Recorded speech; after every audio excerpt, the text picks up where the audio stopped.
Décider, changer, se relever, trouver son équilibre, avancer, dépasser ses peurs, inventer ses solutions.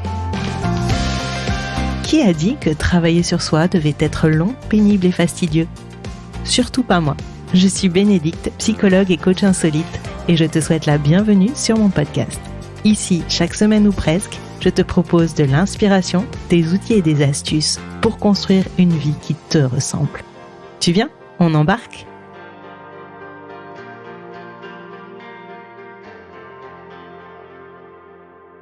Hello, chers passagères et passagers.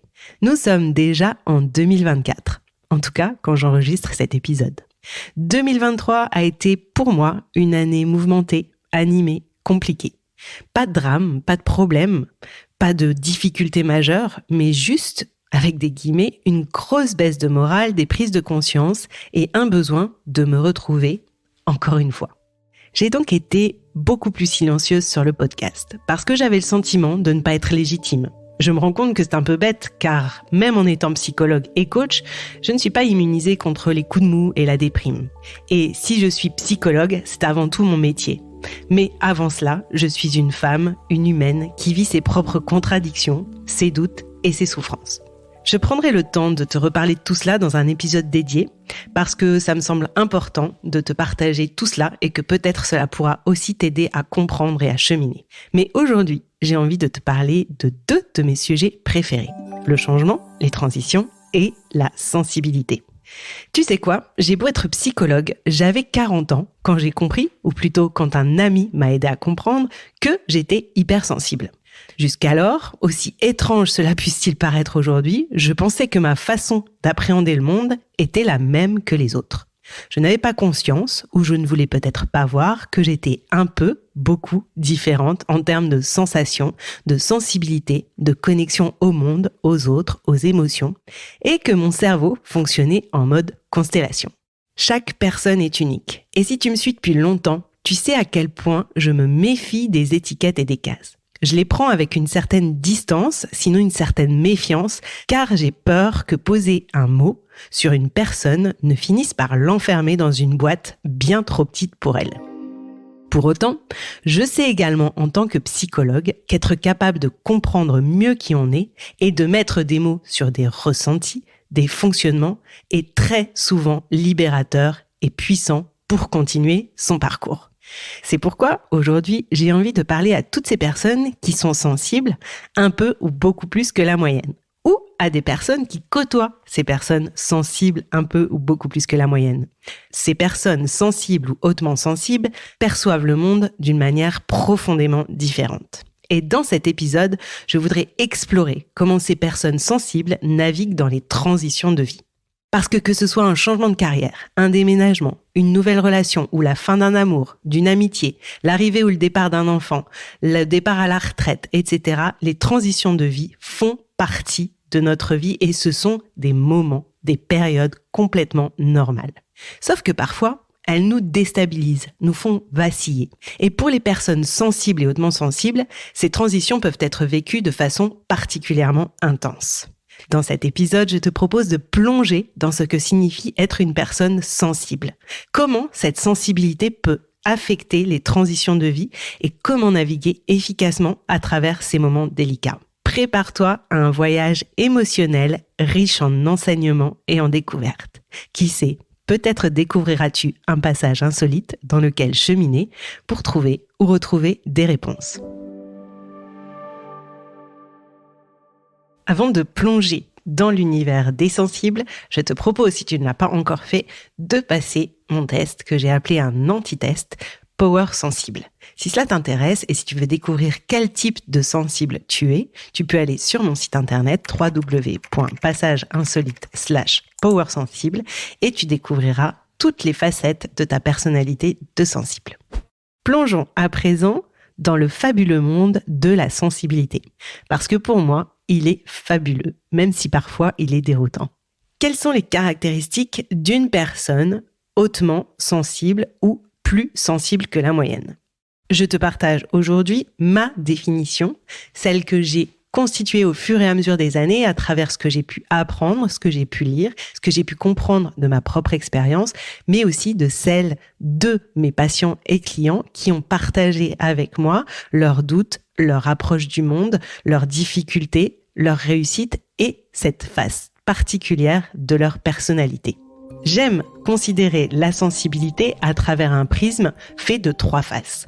La première face étant la face des sensations, de la perception. La deuxième face, celle des émotions. Et la troisième, celle de la cognition, à savoir notre façon d'organiser et d'orienter nos pensées. Une personne hautement sensible n'est pas forcément hautement sensible dans chacune de ces 3 sphères. Elle peut n'avoir qu'une seule sphère hautement sensible et pas les 2 autres. Ou alors, une sphère très sensible, l'autre un peu moins, et l'autre encore un peu moins. Il y a autant de formes de sensibilité et d'hypersensibilité que d'individus. Nous combinons notre façon d'être sensible au monde en fonction de nos expériences, de notre éducation, de ce que nous avons vécu et de notre environnement. Prenons la sphère de la perception et de la sensation. Les personnes hautement sensibles sont très souvent conscientes de manière forte et profonde de l'environnement qui les entoure. Elles ont une perception très aiguë de ce qui se passe autour d'elles. Elles perçoivent énormément de détails et de subtilités qui échappent totalement ou partiellement aux autres et aux personnes autour d'elles. On dit de ces personnes qu'elles sont observatrices, qu'elles ont le sens du détail, qu'elles sont fines dans la façon d'appréhender les choses et globalement, on se rend compte qu'elles ont un certain sens de mémorisation de tout un tas de détails qui sont passés inaperçus aux autres.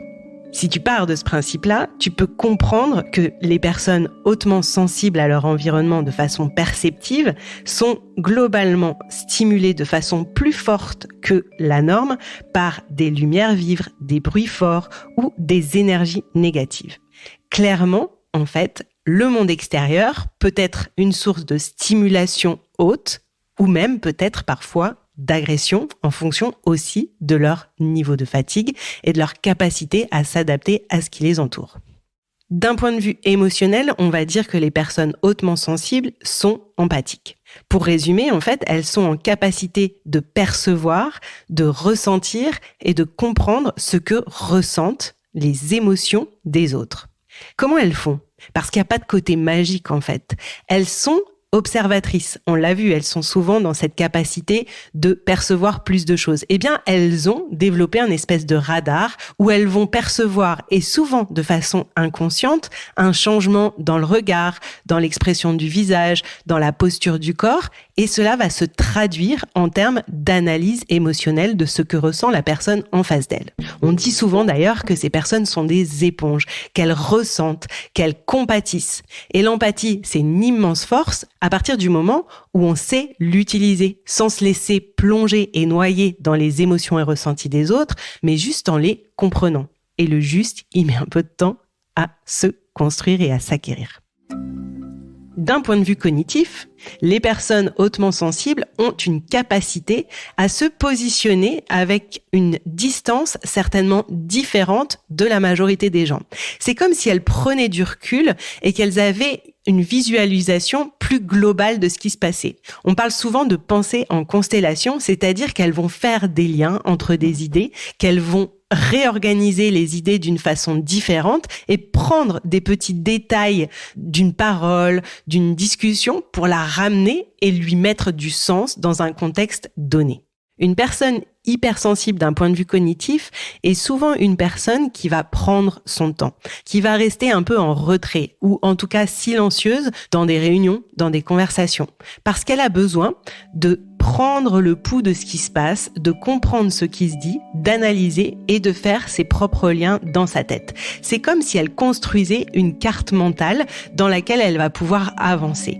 Et c'est souvent des gens qui ont des intuitions, des idées bien avant les autres et qui se sont fait parfois un peu smatcher parce qu'elles ont donné une idée alors que les autres n'étaient pas prêts à l'entendre ou qu'une solution énoncée semble pas forcément adaptée alors que c'est la bonne, mais on s'en rend compte bien plus tard. Donc, les personnes hautement sensibles d'un point de vue cognitif, on peut dire qu'elles sont intuitives parce qu'elles connectent, parce qu'elles réfléchissent. Et parfois aussi, elles ont peut-être besoin d'un peu plus de temps pour décider de choses, parce qu'elles ont besoin de faire bien la somme et de visualiser que le chemin et le raisonnement est le bon.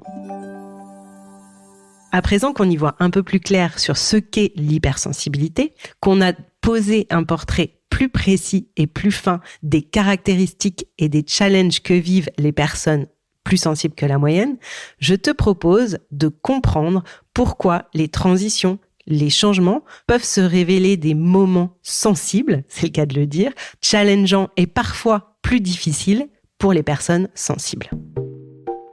On entend souvent dire que le cerveau n'aime pas le changement. Personnellement, j'aime plutôt dire que le cerveau a un rapport ambivalent avec le changement. Parce que si tu y réfléchis bien, notre cerveau, c'est une machine à s'adapter au changement.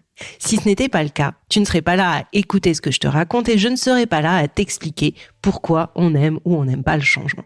Clairement, notre cerveau sait gérer le changement. Il le fait depuis des dizaines, de centaines, de milliers d'années. Ce qu'il n'aime pas dans le changement, c'est la dépense énergétique supplémentaire que cela va lui coûter. Parce que, rappelle-toi, la fonction prioritaire de notre cerveau, c'est de nous maintenir en vie tout en régulant et en contrôlant au maximum notre dépense énergétique. Parce que plus tu vas dépenser énergétiquement, plus notre cerveau va ressentir des besoins, plus il va devoir mettre en place des stratégies pour trouver de l'énergie. Donc, cela lui demande des efforts. Donc, notre cerveau, il adore fonctionner en mode automatique.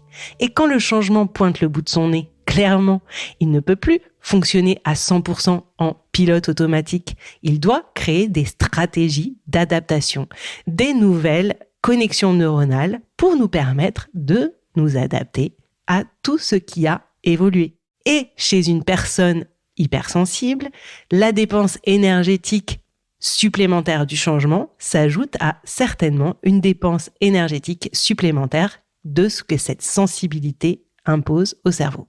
Si on repart de la pyramide à 3 faces de la sensibilité. Première phase, perception, sensation. Je te l'ai expliqué, une personne hautement sensible dans cette facette de sensation va être dans une perception plus précise, plus pointue. Cela nécessite donc un peu d'énergie en plus pour traiter toutes ces informations perçues. Et dans un contexte de changement, il va y avoir d'autant plus d'informations à capter et à analyser. Et cela crée une dépense supplémentaire, donc quelque part un stress qui peut générer de l'anxiété, mais aussi de la fatigue. Parce que à un moment, être surstimulé par tout un tas de détails dans un nouveau contexte, eh bien, ça génère de la fatigue. Si on prend maintenant la deuxième facette, l'émotion. Dans un nouveau contexte, quand on ne connaît pas des personnes, eh bien, une personne hautement sensible va être d'autant plus attentive. Cela va lui demander encore plus d'efforts de lire de façon plus ou moins consciente ses réactions. Quand on connaît quelqu'un, on sait analyser ce petit clignement d'œil, ce mouvement dans les cheveux, etc. Mais face à une nouvelle personne, c'est à nouveau plein de nouvelles choses à décoder. Donc, à nouveau, de la fatigue, du stress, une dépense énergétique et puis aussi un certain sentiment d'insécurité parce que parfois on ne comprend pas très bien ou on peut se tromper, donc du stress. Troisième facette, la facette cognitive. Et bien là, dans un contexte qu'on ne connaît pas, la personne hypersensible va devoir faire encore plus d'efforts pour connecter ces différents points. Les cartes mentales seront moins intuitives et elles vont demander plus de concentration, plus d'attention. Et donc, cela nécessite à nouveau un peu plus d'énergie et cela crée du stress. Pour résumer, un contexte de changement chez une personne hypersensible, c'est une capacité d'adaptation à décupler pour le cerveau. Parce que les perceptions, qu'elles soient sensorielles, émotionnelles ou cognitives, sont plus nombreuses et donc elles nécessitent plus de traitement. Donc cela génère de la fatigue, un besoin de temps supplémentaire pour s'adapter aux nouvelles situations et peut-être aussi une réactivité émotionnelle accrue. Parce que clairement, à un moment, peut-être que ça va déborder et que du coup, la personne hautement sensible va être moins capable de garder en elle ses émotions et du coup, elle peut risquer de se sentir submergée.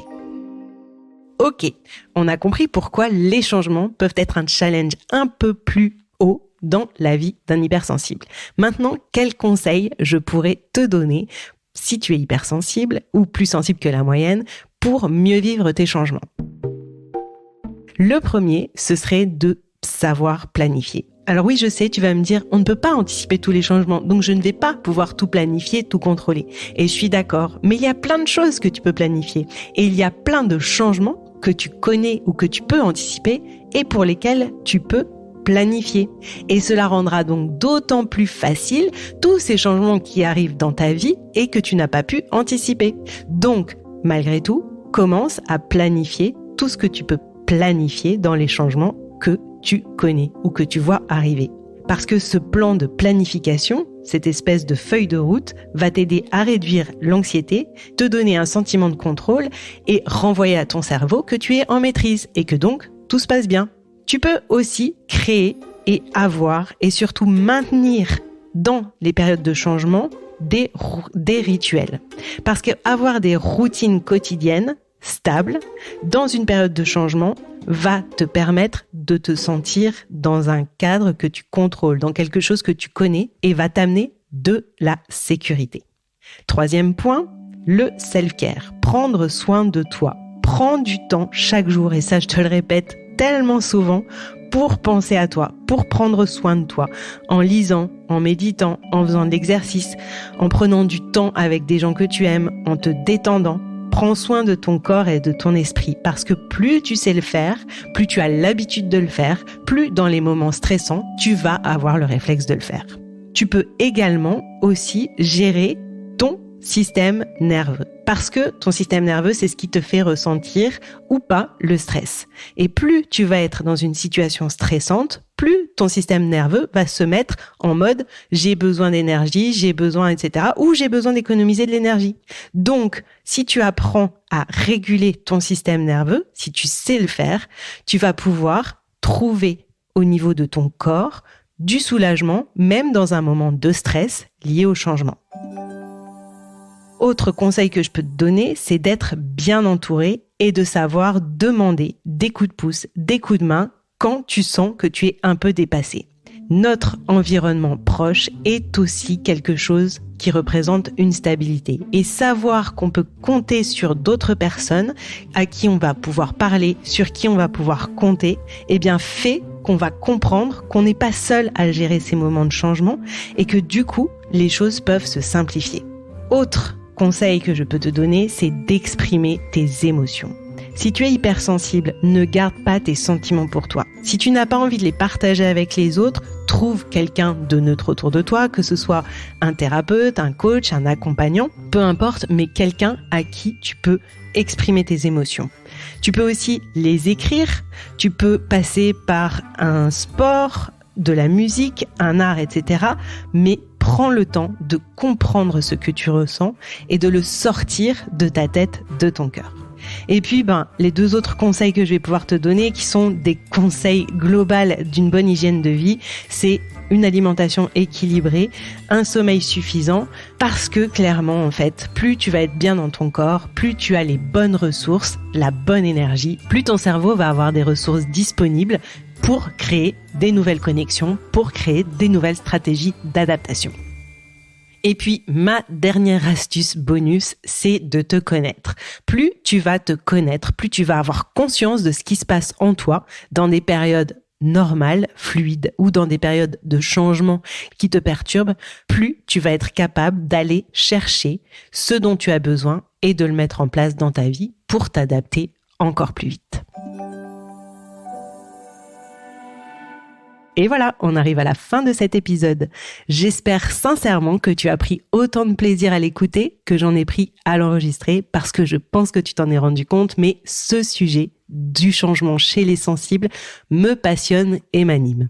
J'espère aussi que tu comprends mieux ce qu'est une personne sensible et que tu as peut-être appris et compris des choses sur toi ou sur des personnes de ton entourage à travers cette façon différente, peut-être un peu plus aiguë et précise de percevoir le monde à travers la facette de la pyramide de la sensibilité qui est la perception, l'émotion et la cognition.